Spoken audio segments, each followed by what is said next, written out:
Ọ kụọla elekere 4 nke mgbede. Ọhaneze ndị ọma na-ege anyị ntị, ndewonu. Nke onye chiri ya zere. Gerenụ ntị n'isiokwu ndị hiri odo nke anyị ji mere akụkọ n'ụbọchị taa bụ Wenesde, abalị 9 n'ime ọnwa Febrụwarị n'afọ 2022. Ndị amakeme a na-enyocha ugbu a dịka ndị Fulani awakpola otu obodo dị na steeti Kaduna, gbuo mmadụ 4 ma kpọọ ọtụtụ ụlọ ọkụ. Ndị ọrụ nchekwa Nigerian Security and Civil Defense Corps enyopụla otu ebe ọwụ arụrụ refinery 8, bụkwanụ ebe ha were gbachaa ya ọkụ, nke a kpọtụrụ na steeti Abia. Otu ụlọikpe agwala ndị EFCC ha hapụga Senator Rochas Okorocha aka ka ọ ṅụọ mmiri tọba iko. Otu Telecom Unions enyere ụlọọrụ MTN abalị 14 ka ha kwụọ ma dozie ọdịmma ndị na-arụrụ ha ọrụ, na ọ bụghị ya ha ga-aga mfanye aka n'ụkwụ. Macron akpọkuola oku ka udo chịa n'etiti Russia na Ukraine. Rangnick akọwala ihe merenụ o kweghị ka Ronaldo kọọ egwuregwu bụ nke a kụrụ na nso nso a. Sonye anyị na www.ozisaradio.com tọzie ntị n'ala akụkọ ndị a anyị gụpụta ya n'uju ya. Chi ewerela ehihie jie na mpaghara South nke dị na steeti Kaduna dịka ndị amakeme a na-enyocha ugbu a ka ndị Fulani wakporo ogbe ahụ ma kpọla mmadụ 4 ala mmụọ. Akụkọ anyị nwetara kọwara na agbara ọtụtụ ụlọ ọkụ. Ọ bụ na Sabon Kaura nke dị na Atip Chibdon, Zagon Kataf LGA steeti Kaduna ka ya bụ njinji jiri na Tuzdee n'abalị echi gara aga.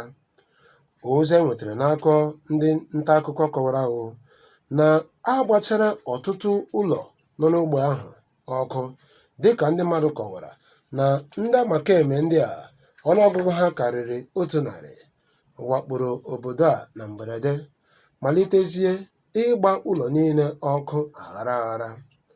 Ozi anyị nwetara n'aka Maazị Samuel Achie, onye bụ onye isi oche ndị ADA, Atip Development Association, kọwara na ndị amakeme ndị a wakporo ha na mberede, na ebumnuche ha bụ ịhụ na ya bụ obodo agwụbilalụ, mana ka Chineke si eme ihe, ndị bicha n'ogbe ahụ ụfọdụ n'ime ha riri mbọmbọ ọsọ n'agbanyeghị na akpọchana ụlọ ha ọkụ.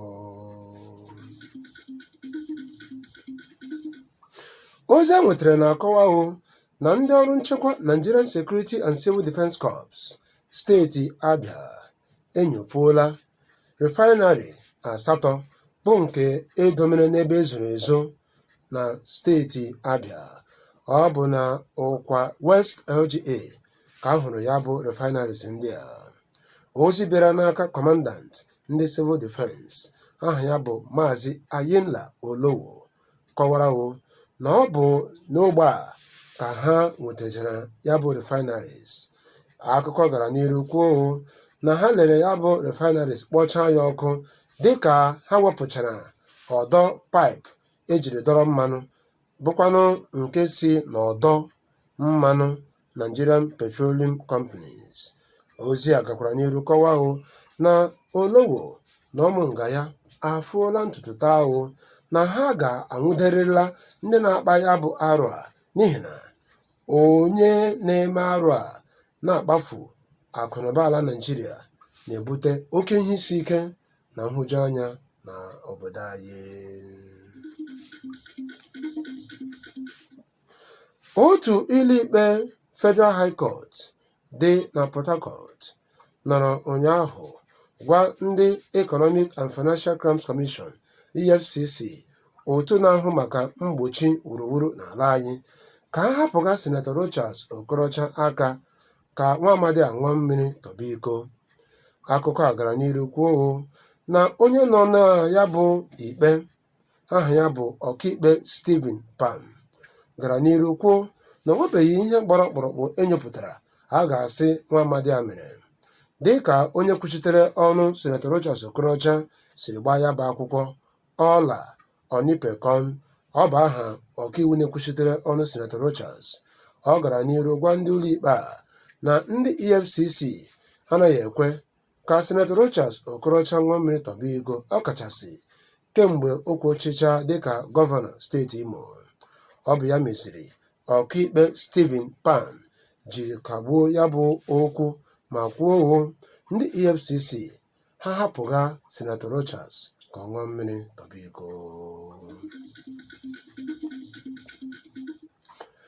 Otu Private Telecommunications na ndị Communications Senior Staff Association of Nigeria enyela ụlọ ọrụ MTN abalị 14 ka ha hazie ma kwado ndị na-arụrụ ha ọrụ, ma ọ bụghị ya ha ga-aga mfanye aka n'ụkwụ.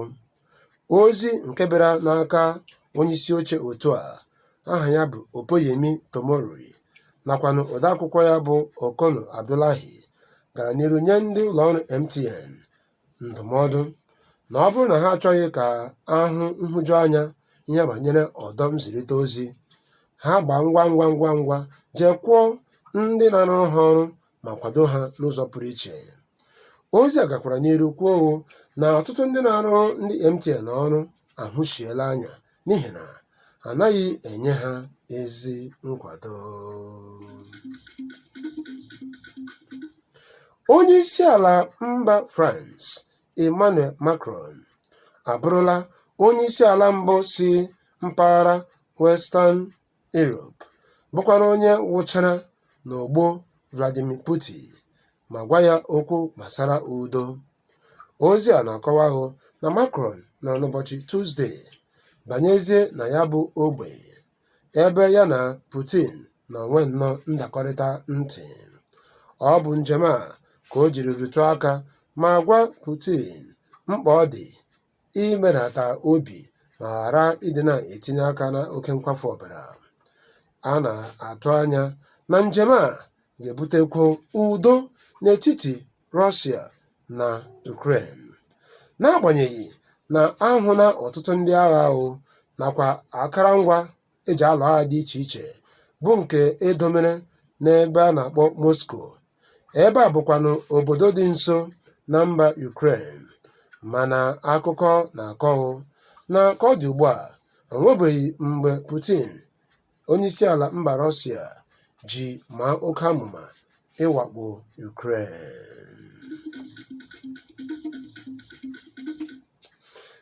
Onye mgbazi otu egwuregwu Manchester United aha ya bụ Ralf Rangnick agala n'ihu kwuo na o nwere nnọọ ihe dejibe nwee, n'agbanyeghị na ọ gara n'ihu kọwaa na Cristiano Ronaldo agbagotele n'ihe gbasara afọ nke na o nwezighị ike ịgba oke ọsọ ma ọ bụkwanụ si ọnwụ n'ọdọ egwuregwu. Ọ bụzi nke a mere o jighị ya malite n'egwuregwu ha na ndị Burnley kụrụ na nso nso a. Ọ bụ Edinson Cavani ka o ji malite ya bụ egwuregwu, bụkwanụ nke mecharanụ o tinyezie si Ronaldo na agba nke abụọ ya. N'egwuregwu ahụ, si Ronaldo enweghị ike isonye otu ọkpụgo. Ọ bụkwanụ naanị Paul Pogba bụ onye sonyere ndị Manchester United otu ọkpụgo, ebe Jay Rodriguez sogharịrị ya bụ ọkpụgo, nke mere ndị Manchester United na ndị Burnley ji gbazie nhatanha.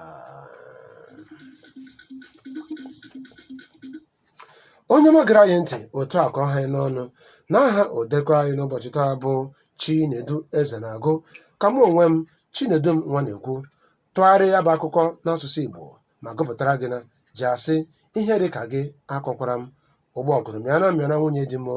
Ndewonu.